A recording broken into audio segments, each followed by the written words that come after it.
कराची में एक बार फिर गैर कानूनी तामीरात के खिलाफ कार्रवाइयाँ तेज कर दी गई हैं। आज इतवार के रोज भी SBCA की टीमों ने नॉर्थ नाज़िमाबाद के मुख्तलिफ इलाकों में गैर कानूनी तामीरात मिसमार की। दिलचस्प बात यह है कि ये कार्रवाइयाँ उस वक्त हुई जब आम तौर पर सरकारी दफातर बंद होते हैं, यानी इतवार के रोज। आखिर ऐसा क्यों हुआ? किसके हुक्म पर कार्रवाई दोबारा शुरू की गई और अवाम इस मुहिम को कैसे देख रही है? आइए तफसील से जानते हैं। नाज़रीन, ज़राए के मुताबिक हफ्ते के रोज नॉर्थ नाज़िमाबाद में 3 प्लॉट्स पर गैर कानूनी तामीरात के खिलाफ SBCA की कार्रवाई के ऑर्डर जारी किए गए थे। Plot number 1C07, block A 388 और A 140 ब्लॉक C। लेकिन उस वक्त डायरेक्टर सेंट्रल ज़िया ने कार्रवाई को रोक दिया था।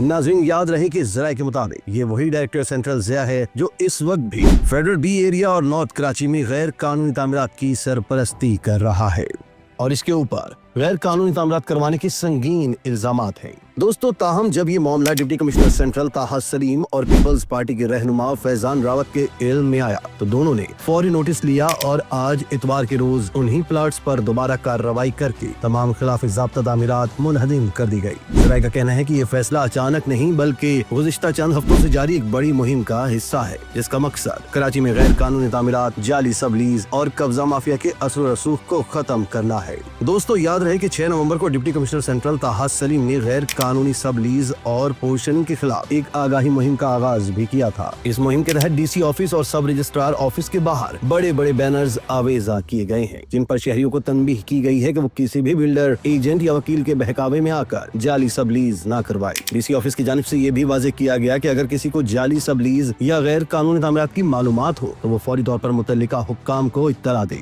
नाज़रीन, ये मुहिम बज़ाहिर शहरियों के मफाद में शुरू की गई है ताकि लोगों की जिंदगी भर की जमा पूंजी किसी धोखे या जालसाजी का शिकार न हो। ताहम दूसरी तरफ कुछ शहरियों और तामीराती शोबे के हलकों ने इस मुहिम पर एतराज भी उठाया है। उनका कहना है कि SBCA और जिला इंतजामिया की कार्रवाइयाँ अक्सर मुंतखब अंदाज में की जाती हैं और कुछ मखसूस इलाकों या बासर बिल्डर्स को इस्तिस्ना हासिल होता है। कई लोगों का कहना है कि अगर वाकई कानून सबके लिए बराबर है तो पहले इन बड़े प्लाजों और कमर्शियल प्रोजेक्ट्स पर हाथ डाला जाए, जिन्हें सालों से फाइलों में कानूनी दिखाया जा रहा है, लेकिन हकीकत में वो भी कवायद की खिलाफ वर्जी करते हैं। दूसरी जानिब अवामी हल्के DC सेंट्रल के इक़दामात को सराह भी रहे हैं। उनका कहना है कि अगर हुकूमत ने वाकई गैर कानूनी तामीरात और जाली सबलीज के खिलाफ सख्त और शफाफ कार्रवाई शुरू कर दी है तो ये कराची के लिए एक मस्बत और तारीखी पेशरफ्त हो सकती है। फैजान रावत और DC सेंट्रल ताहा सलीम की जानिब से अवाम को ये पैगाम भी दिया गया है कि अपनी जिंदगी भर की जमा पूंजी गैर कानूनी तामीरात या जाली कागजात में जाया न करें, क्योंकि कानून की गिरफ्त से कोई नहीं बच सकता। नाज़रीन, एक तरफ हुकूमत और इंतजामिया कराची में कानून की बालादस्ती कायम करने की कोशिश कर रही है तो दूसरी तरफ ये सवाल भी अपनी जगह कायम है कि क्या वाकई ये मुहिम बिला इम्तियाज जारी रहेगी? क्या बड़े बिल्डर्स और बासर अनासिर भी इसी तरह निशाने पर आएंगे जिस तरह